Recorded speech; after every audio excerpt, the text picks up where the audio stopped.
through the curling, trying to drive on the back stretch. Xander Dunbar of Tulane gets the A. Returns to geometry as he goes through 200 meters in the lead.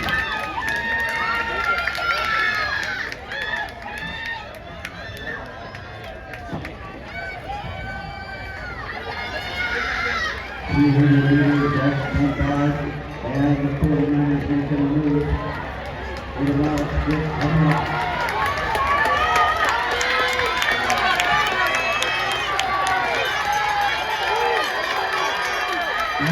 Through the play.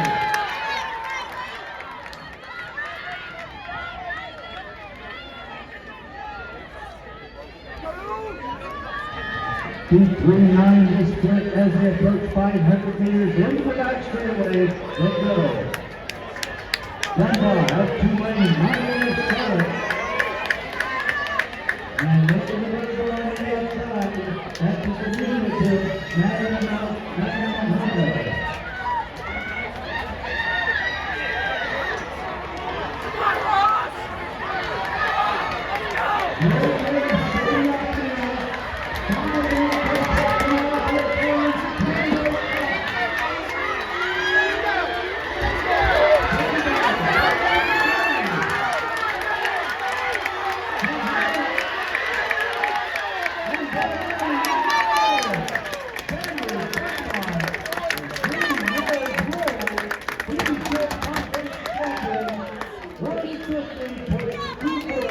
A lifetime best for Madden Muhammad, 80 second, and in third, I'm pretty sure.